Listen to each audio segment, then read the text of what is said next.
Shalom Bapak yang dikasih Tuhan. Apa kabar pagi hari ini? Ya, bilang kiri kanan merah-merah tandanya semangat saudara. Nah, puji Tuhan. Ya, kekasih Tuhan, hari ini kita kedatangan dua orang tamu hamba Tuhan. Yang pertama adalah Pastor Leonard Solang. Ya, beliau adalah staf pastoral dari Agape Church Samarinda, jadi Samarinda, dan juga ketua kaum muda daerah Kalimantan Timur. Nah, hari ini beliau akan melayani kita di ibadah yang pertama. Lalu kemudian yang kedua ada Pastor Ebit Hambuako. Nah, boleh berdiri dulu Pastor Ebit. Nah, beberapa tahun lalu atau tidak salah, ya ini Pastor Ebit sudah pernah melayani di tempat ini, saudara-saudara. Beliau adalah gembala sidang di Sulawesi Tengah, di RDC, GSCA RDC di Palu, saudara-saudara, dan ini gereja yang saya ceritakan bahwa saya akan mementori gereja Pastor Ebit. Saudara, bulan depan ini saya akan pergi ke Palu untuk kita mengadakan KKR di sana. Dan yang berikutnya, saudara-saudara Tuhan, beliau juga adalah sekretaris daerah, jadi sekda dari BPD Sulawesi Tengah. Luar biasa, Tuhan berkati kita. Hari ini nanti Pastor Ebit akan melayani di ibadah yang kedua. Semua siap diberkati, amin. Nah, mari kita akan sambut dengan tepuk tangan Pastor Leon Solang. Saya persilakan.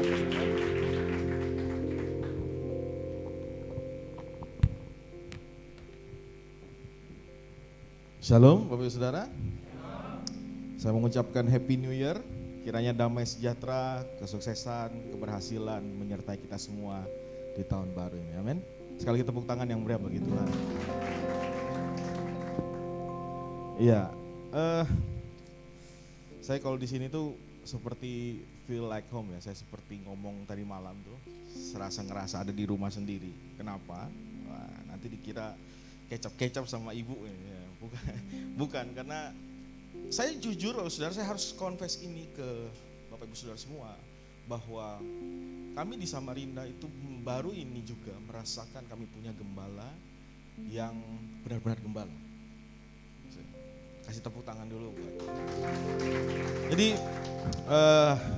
apa yang terjadi di Samarinda semuanya dan proses selama beberapa tahun ini itu betul-betul saya bisa melihat penyertaan Tuhan yang luar biasa bersama dengan Bapak Gembala dan Ibu. Ya, jadi sekali lagi luar biasa. Saya tidak mau sedih, saudara. Mari sama-sama kita belajar firman Tuhan pagi hari ini. Temanya kita sama, temanya adalah the year of victory, saudara. Ini PowerPoint-nya Pak Gembala ini, saudara. Ya, the year of victory, Bapak Saudara. Saya mau mulai dengan sebuah data. Coba saya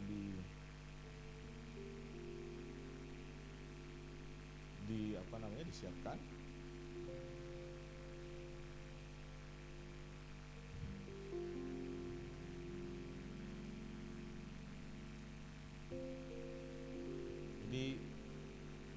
Sudah, puji Tuhan.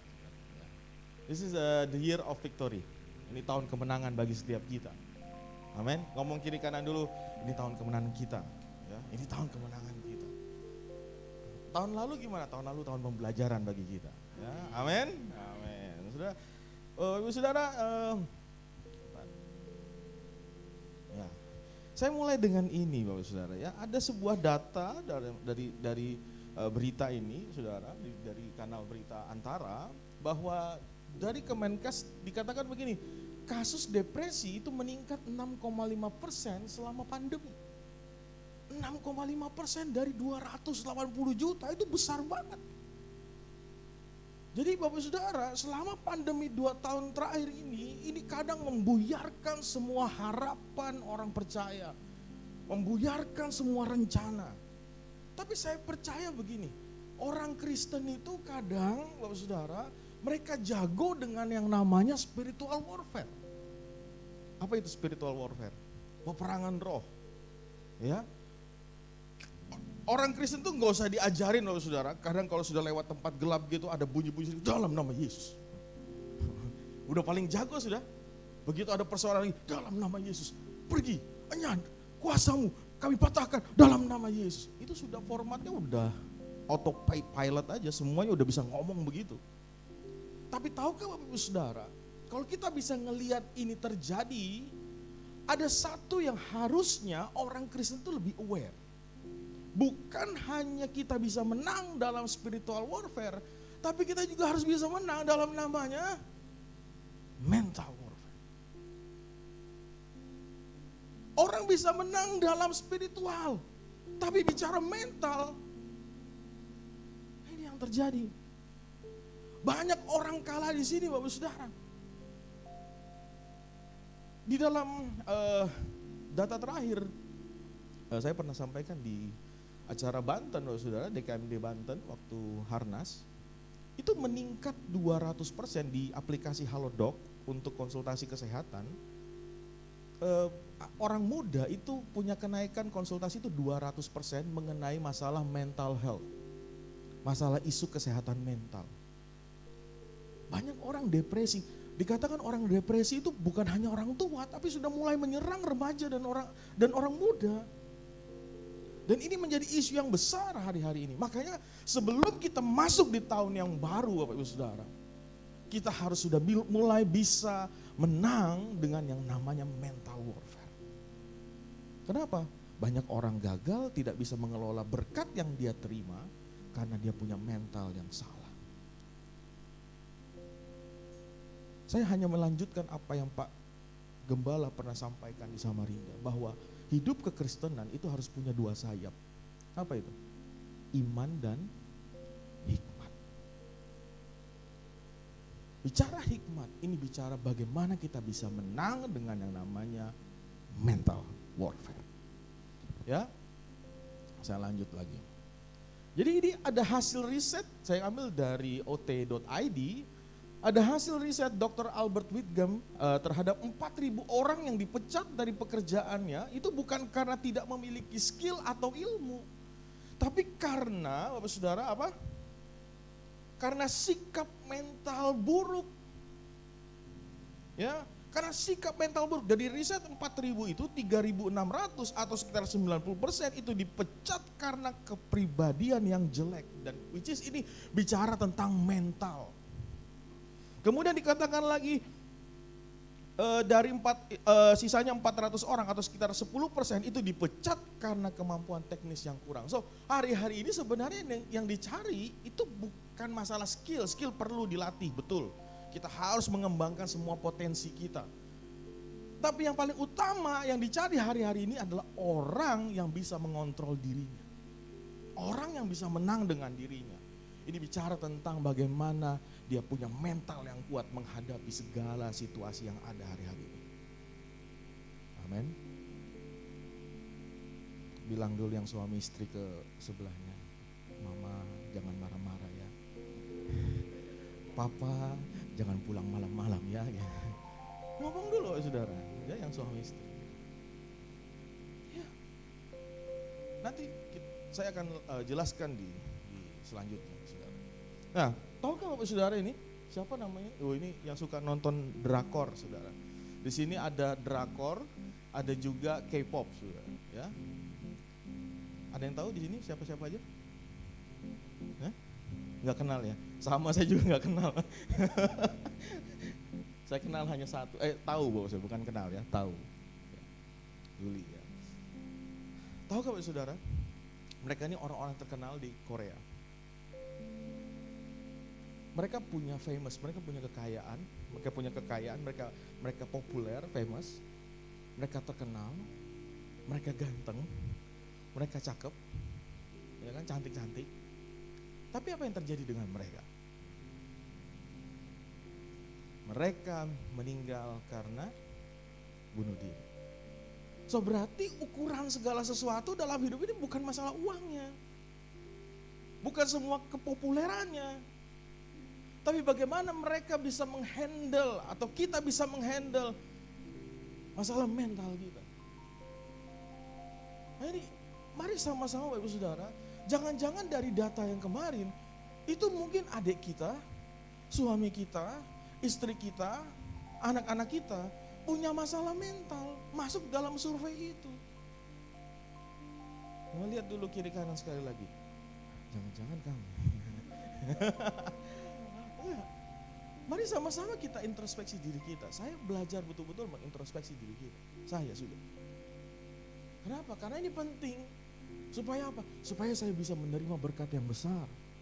Saya masih bisa menerima kemenangan itu. Bagaimana orang bisa menikmati kemenangan? Ternyata dia punya masalah mental. Tadi malam saya katakan kesuksesan itu adalah bagaimana kita bisa menikmatinya. Banyak orang, banyak uang, terima banyak hal, tapi waktu uangnya terkumpul, saudara, dia tiba-tiba stroke. Kerja mati-matian setiap hari, kerja sampai larut malam demi kesuksesan, tapi ternyata gak bisa menikmati. Jadi penting sekali masalah menikmati itu, ya. Saya mau mulai dengan ini, saudara. Ini sebagai basic, sebagai dasar, supaya kita mengerti identitas kita. Untuk kita bisa menang, kita harus tahu apa yang sudah Tuhan beri bagi hidup kita. Nah ini yang kadang-kadang kita lupakan sebagai orang percaya gitu loh. Kita terjebak dalam rutinitas kita terjebak dalam segala situasi kita, kondisi kita, sehingga kita lupa siapa diri kita bersama dengan Tuhan. Dikatakan dalam Roma 8 ayat 36 sampai 39 bilang begini. Seperti ada tertulis, oleh karena engkau kami ada dalam bahaya maut, sepanjang hari kami telah dianggap sebagai domba-domba sembelihan. Wah ini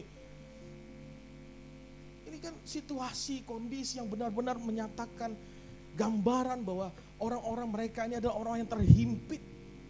Seperti tidak ada peluang untuk bisa keluar lagi. Karena kayak seperti sudah pasti nih mati disembelih nih. Ya, dikatakan ayat 37, tetapi dalam semuanya itu kita lebih daripada orang-orang yang menang. Dikatakan ini, oleh Dia yang telah apa? Mengasihi kita. Dikatakan lagi ayat 38, sebab aku yakin bahwa baik maut maupun hidup, baik malaikat-malaikat maupun pemerintahan-pemerintah, baik yang ada sekarang maupun yang akan datang, atau kuasa-kuasa baik yang di atas maupun yang di bawah, ataupun sesuatu makhluk lain tidak akan dapat memisahkan kita dari kasih Allah yang ada dalam Kristus Yesus Tuhan kita. Nanti Bapak Ibu Saudara baca di rumah untuk dapat lebih luas lagi, full ayatnya supaya dapat perspektif yang lebih luas. Nah saya ingin Bapak Ibu Saudara bisa memahami dulu sebelum kita bisa terima kemenangan di hidup kita. Kita harus ngerti dulu ini. Kita harus ngerti siapa kita di hadapan Tuhan. Siapa kita bersama dengan Tuhan. Sehingga kita punya mental yang benar. Ada amin? Dan begitu saudara. Bagaimana caranya agar kita bisa menang melawan setiap masalah mental ini? Poin yang pertama, kita harus bisa menang atas diri sendiri. Sekali lagi, kita harus menang atas diri kita sendiri. Galatia 5 ayat 16 sampai 25. Nanti sekali lagi, saya minta semua waktu firman ini nanti dibaca semua full ayatnya di rumah. Hiduplah oleh roh, maka kamu tidak akan menuruti keinginan daging. Sebab keinginan daging berlawanan dengan keinginan roh, dan keinginan roh berlawanan dengan keinginan daging. Karena keduanya bertentangan sehingga kamu setiap kali tidak melakukan apa-apa yang kamu kehendaki dan seterusnya. Kita harus bisa menang dengan semua apa yang ditawarkan oleh dunia ini. Ini di toko oren tuh hari-hari ini banyak sekali penawaran yang menggiurkan. Semuanya masuk keranjang, saudara. Sampai kue keranjang pun masuk di dalamnya, saudara. Iya kan? Nanti jangan lupa, suami bilang sama istrinya, mama jangan lupa ya, dihapus itu check out jangan banyak-banyak gitu ya. Nah, orang-orang muda juga check outnya tuh ingat-ingat ya. Ingat-ingat rekening, ingat-ingat masa depan ya. Masa depan masih panjang. Jangan juga checklist masuk keranjang. Langsung check out sudah. Ya. Nah, kita harus bisa menang. Kan banyak orang itu membeli bukan apa yang mereka butuhkan, tapi apa yang mereka inginkan. Jadi sekali lagi itu ujian hari-hari ini saudara, semua yang ditawarkan itu seolah-olah semua itu baik adanya gitu. Tapi kan belum tentu semua yang baik itu bagus buat kita gitu kan. Semua yang ditawarkan kelihatannya bagus itu sesuai dengan kebutuhan kita. Jadi sekali lagi kita harus bisa menang atas diri kita. Kita harus bisa kita harus mulai bisa menata segala sesuatu yang sudah diberikan dalam hidup kita. Nah, saya bagi ada 3 hal dasar bagaimana kita bisa menang atas diri kita. Yang pertama itu harus dimulai dengan yang namanya disiplin. Kemudian komitmen, dari disiplin itu menghasilkan komitmen menghasilkan yang namanya sacrifice, pengorbanan. Jadi disiplin, saya belajar disiplin, saya pikir saya dulu tuh sudah mulai disiplin gitu. Tapi semenjak Pak Gembala datang ke Samarinda, ternyata, saudara, ibu sudah ketawa-ketawa, ternyata masih kurang. Dan saya belajar dari situ, oh ternyata saya harus tingkatkan lagi disiplin saya. Kadang-kadang kita ngerasa diri kita ini sudah baik gitu ya. Tapi kita lupa gitu bahwa disiplin ini bagaimana kita menyiapkan kehidupan kita. Mulai dari kita bangun sampai kita tidur kembali, sampai beberapa waktu ke depan. Bicara disiplin gini, banyak orang gagal di sini. Kenapa? Karena orang itu sudah mulai tidak mengevaluasi diri mereka. Saya sampaikan tadi malam itu di Youth. Kenapa kadang-kadang malam kita harus berenung, ya, ambil devotional, kita baca firman, kita berdoa. Kenapa?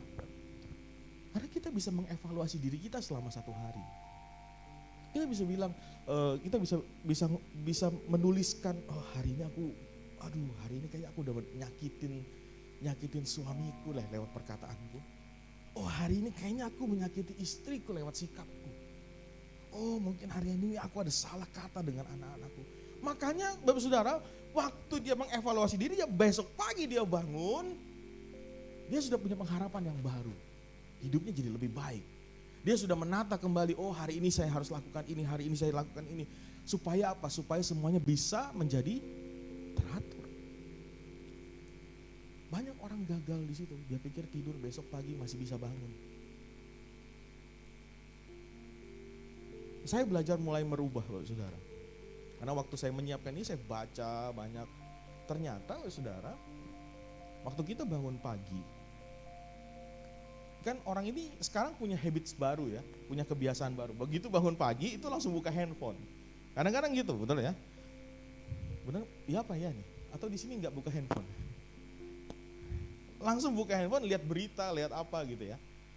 Tapi ternyata sebenarnya itu nggak boleh dilakukan. Bisa saja kalau kita bisa melihat yang penting. Tapi saudara, ternyata waktu bangun tidur pagi, ini data, ini riset ya. Kalau kita dapat informasi yang baik, itu akan menjadi baik bagi hidup kita. Tapi waktu informasi yang masuk itu sesuatu yang kurang baik, tanda petik, atau menyedihkan, atau yang menyentuh emosi kita, 1 hari itu bawaannya langsung bisa bad mood buat hidup kita. Saya ambil contoh, beberapa waktu yang lalu di Balikpapan itu ada kejadian ya, di daerah namanya Muara Rapak. Itu dekat rumah saudaranya Pak Gembala. Ya sebelum gangnya Pak Gembala, keluarganya Pak Gembala di sana.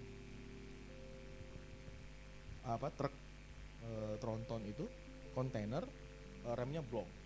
Jadi hantam semua orang yang di bawah. Itu ada sekitar 20 orang.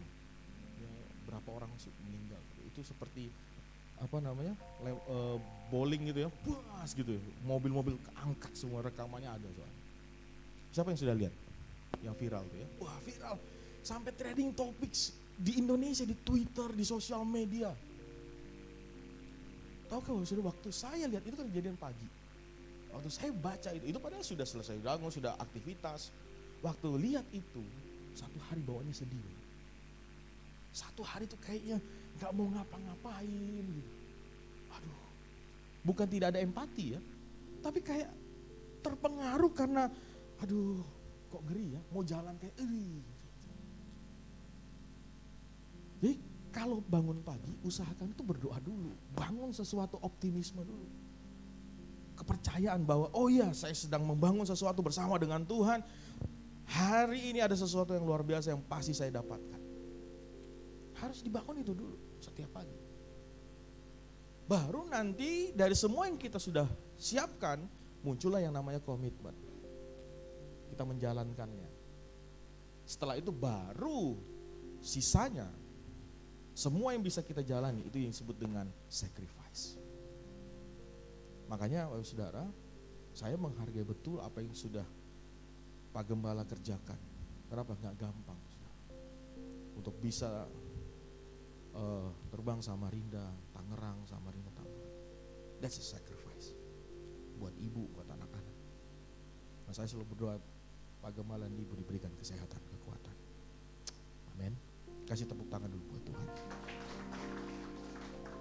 Nah, mari sama-sama kita baca dulu, kita belajar dari cerita ini, saudara. 1 Samuel 13 ayat 1 sampai 12, tapi kita langsung baca saja dari ayat yang ke-8 ya. Ayat yang ke-8. Kita mau belajar bagaimana harusnya kita bisa menang atas diri kita lewat cerita ini. Ya. Dikatakan 1 Samuel 13 ayat 8 berbunyi demikian. Ia menunggu 7 hari lamanya sampai waktu yang ditentukan Samuel. Tetapi ketika Samuel tidak datang ke Gilgal, mulailah rakyat itu berserak-serak meninggalkan dia. Sebab itu Saul berkata, bawalah kepadaku korban bakaran dan korban keselamatan itu. Lalu ia mempersembahkan korban bakaran. Baru saja ia habis mempersembahkan korban bakaran, maka tampaklah Samuel datang. Lalu pergi menyongsongnya untuk memberi salam kepadanya. Tetapi kata Samuel, apa yang telah kau perbuat? Jawab Saul, karena aku melihat rakyat itu berserak-serak meninggalkan aku dan engkau tidak datang pada waktu yang telah ditentukan. Padahal orang Filistin telah berkumpul di Mikmas. Maka pikirku, sebentar lagi orang Filistin akan menyerang aku di Gilgal, padahal aku belum memohon belas kasihan Tuhan. Sebab itu aku memberanikan diri lalu mempersembahkan korban bakaran. Lanjut ke ayat 13. Kata Samuel kepada Saul, perbuatanmu itu bodoh. Engkau tidak mengikuti perintah Tuhan Allahmu yang diperintahkannya kepadamu, sebab sedianya Tuhan mengokohkan kerajaanmu atas orang Israel untuk selama-lamanya. Sekali ayat 14, tetapi sekarang kerajaanmu tidak akan tetap. Tuhan telah memilih seorang yang berkenan di hatinya dan Tuhan telah menunjuk dia menjadi raja atas umatnya karena engkau tidak mengikuti apa yang diperintahkan Tuhan kepadamu. Ini waktu saya baca ayat ini, saudara, itu saya langsung merenung. Oh iya. Saya baca. Apa yang dilakukan Saul ini kadang-kadang, Bapak Saudara perhatikan ini seperti gambaran kita orang percaya. Kenapa? Karena dia lupa siapa dirinya. Dia melewati batas-batas apa yang menjadi bagian imam. Batas-batas apa yang dilakukan, yang dikerjakan oleh Samuel. Karena apa? Karena takut mengalami kekalahan. Dia ngelihat begini, oh iya, itu Samuel waktu dia mempersembahkan korban bakaran, kalau kita perang kita menang. Betul? Wah sudah, aku saja yang lakukan. Toh pasti kita akan menang. Tapi dia lupa siapa diri dia.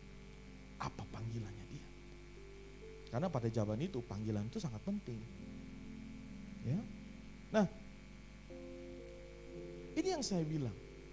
Ini seperti pola kesalahan manusia yang selalu diulang. Kadang manusia itu waktu dia punya masalah, dihantam pergumulan, dia langsung berdoa. Dia langsung berpuasa. Padahal yang dilakukan itu ritual. Kekristenan Bapak Saudara, itu bukan bicara ritual saja.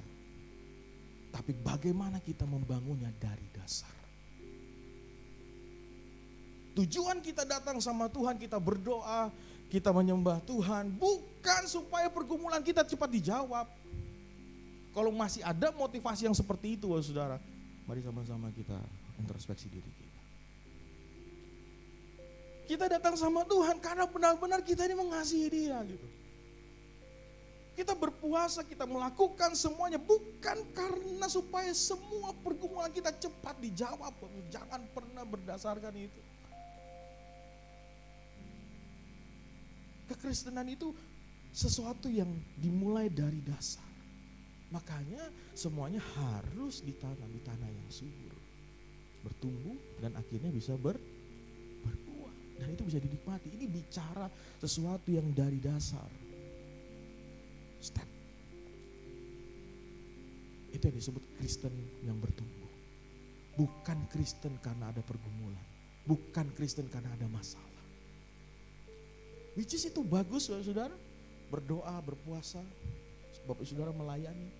Tapi mari sama-sama kita benarkan semua motivasi kita. Kita harus bisa menang atas diri kita. Kita melakukan sesuatu bukan karena ada apanya gitu. Tapi karena memang benar-benar kita mengasihi Tuhan. Jadi malam saya sampaikan sekali lagi. Kita orang percaya Tuhan sudah kasih banyak hal atas hidup kita. Keselamatan, karyanya. Orang yang tidak mengenal Tuhan melakukan sesuatu supaya bisa masuk surga. Dihitung-hitung. Tuhan bilang pelanggaran kita itu bisa yang tadinya merah. Gitu. Seperti apa? Dijadikannya seperti putih seperti. Makanya waktu kita berbuat baik bukan supaya masuk surga, tapi karena apa? Karena kita mengasihi Dia. Makanya saya suka sekali lagu lama itu. Beberapa orang anti nyanyikan lagu. Hati-hati perkataanmu dengan lagu itu. Tapi saya senang lagu ini kenapa? Karena ini tandanya orang yang sudah bisa menang atas dirinya. Mau apapun situasinya, saudara, apapun situasi kondisi hidupnya, dia tetap bisa menang, dia tetap bisa merasakan kasih Tuhan. Lagunya begini. Meskipun apa? Saya menderita dalam dunia, saya mau iring Yesus sampai selama-lamanya. Sekali lagi. Meskipun saya susah menderita dalam dunia, saya mau iring Yesus sampai selama-lamanya. Atau gini, meskipun banyak susah menderita dalam dunia, saya mau iring Yesus sampai selama-lamanya. Ini tanda orang yang tahu pasti hidupnya di tangan Tuhan. Pasti ada kemenangan. Dia udah gak pandang lagi mau ada susah, mau hari ini mau makan, mau gak makan. Dia gak kepengaruh dengan orang, dengan tetangga yang sudah beli mobil baru, dengan tetangga yang punya motor baru, dengan teman-teman yang sudah mungkin punya handphone baru. Saudara, dia gak peduli, dia gak pusing di situ. Yang dia pusing kan kalau dia gak lakukan hal yang terbaik bagi Tuhan.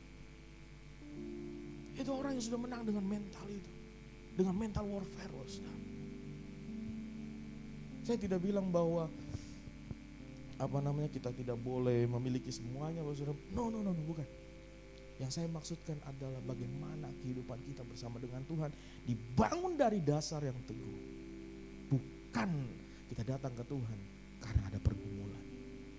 Saya mau beritahu saudara, pergumulan kadang-kadang dibuat Tuhan untuk bisa membawa kita kembali kepada Dia. Tapi masa tunggu pergumulan dulu? Hah? Tunggu dihajar dulu? Hah? Baru kita mau cari Tuhan. Nah, lihat kiri kanan lagi. Iya, gitu ya. Senyum dulu dong gitu. Jangan tegang-tegang. Ya, saudara, dan yang kedua, saudara. Jam berapa ini? Biasanya saya sampaikan khotbah ini hanya menjadi cuma di highlight kecil gitu ya. Tapi hari ini saya mau masukkan ini jadi poin, saudara. Berpikir benar, bukan berpikir positif. Karena berpikir benar itu berbeda dengan berpikir positif gitu. Kita lihat dulu Filipi 4 ayat 8 bilang begini. Jadi akhirnya saudara-saudara, semua yang benar, semua yang mulia, semua yang adil, semua yang suci, semua yang manis, semua yang sedap didengar, semua yang disebut kebajikan dan patut dipuji, pikirkanlah semuanya itu.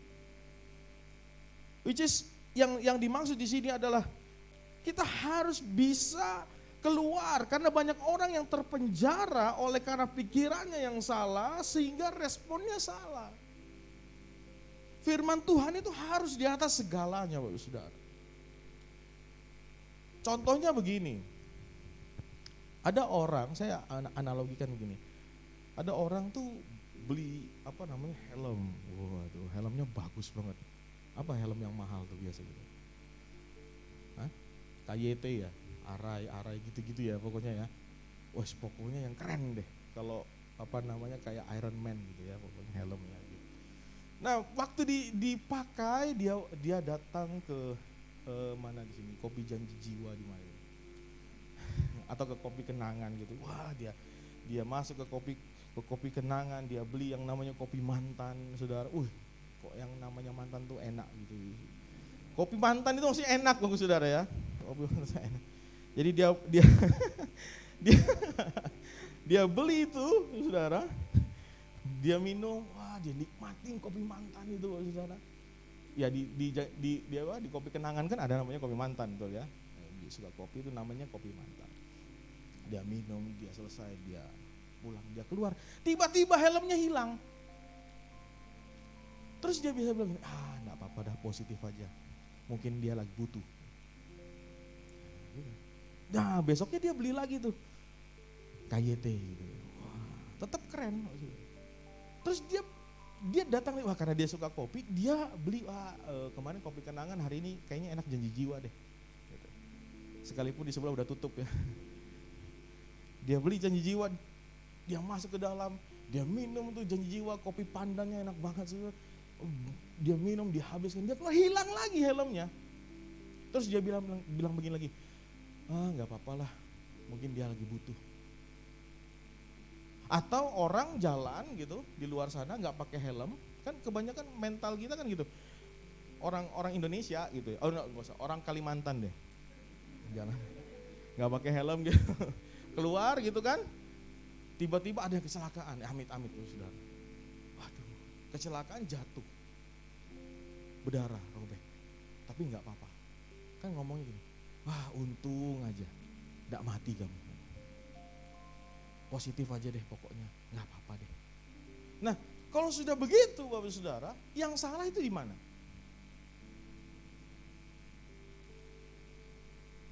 Positifnya atau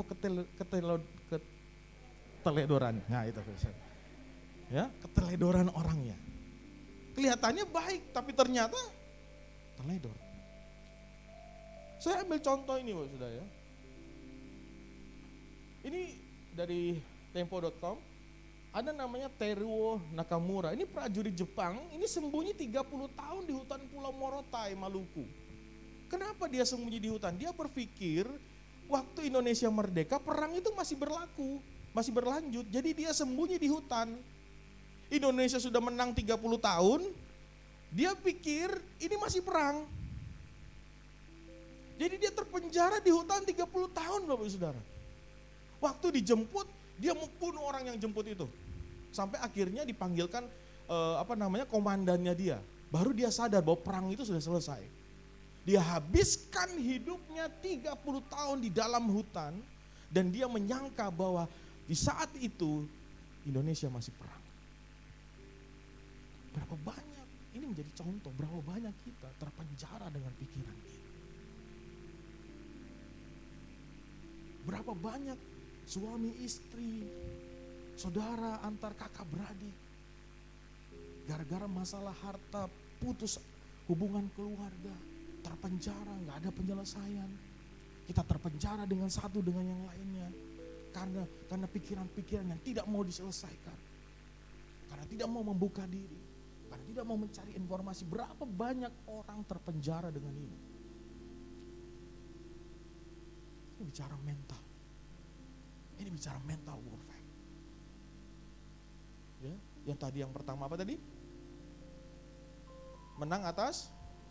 Yang kedua, berpikir benar dan bukan berpikir positif. Which is berpikir positif kadang-kadang diperlukan, tapi itu bukan di momen tertentu oke lah, tapi untuk yang lain jangan. Firman berpikir benar itu di atas segalanya. Yang ketiga yang tidak boleh dilupakan, yang terakhir saudara, tentang mengucap syukur. Kalau Bapak Ibu Saudara mau menang dengan yang namanya mental warfare, jangan lupa untuk mengucap syukur. Dikatakan dalam 1 Tesalonika ayat 18 bilang begini, mengucap syukurlah dalam segala hal, sebab itulah yang dikehendaki Allah di dalam Kristus Yesus bagi kamu. Kata mengucap syukur ini bukan hanya sekedar diucapkan gitu ya, Tuhan kami mengucap syukur gitu. Mengucap syukur itu bahasa Yunaninya disebut eukaristeo, saudara. Ya, imperatif present aktif. Maksudnya apa? To be grateful, feel thankful, dan give thanks gitu. Jadi bukan sekedar kata-kata saudara yang diucapkan di dalam mulut. Bukan hanya sekedar kata-kata, tetapi sebuah ucapan yang berasal dari dalam hati, di mana ucapan syukur terucap karena adanya sebuah kesadaran rohani akan kebaikan-kebaikan Allah di hidup kita. Makanya bisa ngomong begini orang, apapun yang terjadi di dalam hidupku, terus tetap ku berkata Tuhan Yesus dalam segala hal yang terjadi, tetap ku berkata apa? Ku sembah kau,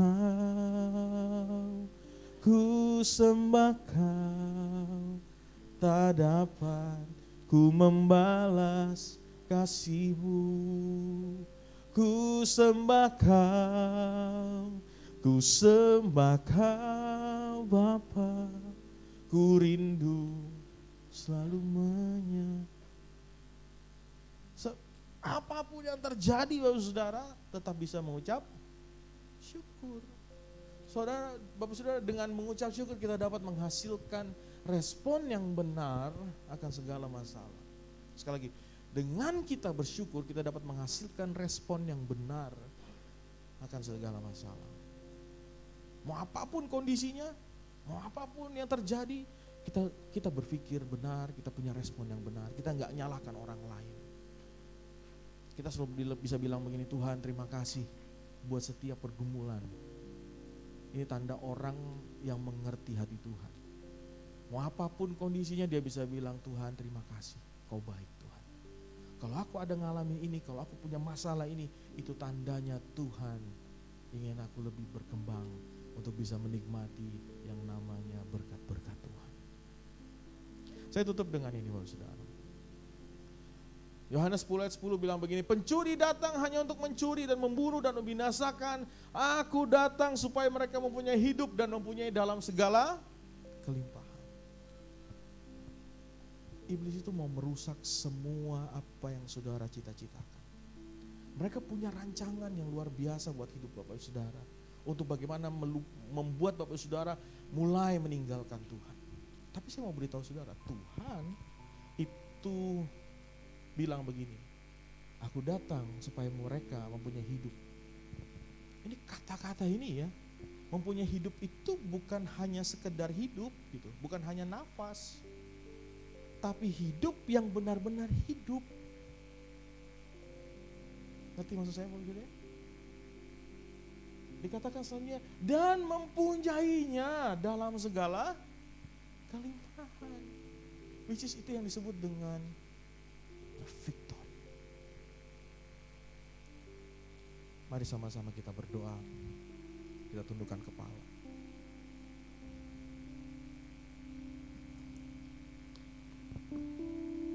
Kita nyanyi lagi. Apapun yang terjadi di dalam hidupku, tetap ku berkata, Tuhan Yesus baik dalam segala hal yang terjadi. Tetap ku berkata, Tuhan Yesus baik. Sekali lagi, apapun yang terjadi, apapun yang terjadi di dalam hidupku, tetap ku berkata, Tuhan Yesus baik dalam segala hal yang terjadi. Tetap ku berkata, Tuhan Yesus baik. Ku sembah Kau, ku sembah Kau, ku sembah Kau. Tak dapat ku membalas kasih-Mu. Ku sembah Kau, ku sembah Kau Bapa. Ku rindu selalu menyenangkan-Mu. Ku sembah Kau, ku sembah Kau, ku sembah Kau. Tak dapat ku membalas kasih-Mu. Ku sembah Kau, ku sembah Kau Bapa. Ku rindu selalu menyenangkan-Mu. Ku sembah Kau, ku sembah Kau dengan segenap hatimu Bapak Ibu Saudara. Tak dapat ku membalas kasih-Mu. Ku sembah Kau, ku sembah Kau Bapa. Ku rindu selalu menyenangkan-Mu. Bapak Saudara, sambil tetap tutup mata Saudara, mari kita tundukkan kepala. Ambil waktu 1-2 menit ini Bapak Saudara. Bapak Saudara bisa berdoa buat, jika engkau orang tua, engkau bisa berdoa buat suami atau istri. Berdoa juga buat anak-anak. Kau bisa berdoa buat saudara-saudara. Hari-hari ini adalah hari-hari yang luar biasa. Hari yang penuh dengan tantangan. Mereka mungkin punya masalah mental health yang sangat serius, tapi mereka tidak terbuka. Doakan Bapak Ibu Saudara. Ambil waktu 1-2. Ambil waktu, ambil momen ini. Jangan berhenti berdoa buat saudara-saudara, buat orang-orang terdekat. Mereka perlu Engkau. Mereka perlu Engkau. Mereka butuh Engkau. Mereka butuh Engkau. Kita orang percaya, Tuhan sudah banyak berikan kita kesempatan. Tuhan sudah berikan kita banyak sekali peluang. Kalau kita bisa ada sampai hari ini, itu karena kemurahan, kasih-Nya, cintanya bagi setiap kita. Yes, Jesus. Gurabaya Shandara Hiralabaya Shikarabatakhanalabaya Shede Hiralamaya Shandarebekhanalabaya Shebede Iralabaya shikarana baya she. Hiaralabaya shikarana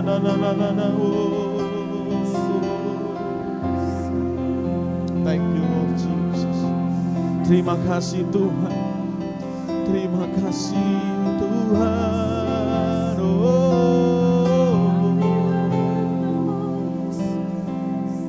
Haleluya. Ku sembah Kau, ku sembah Kau.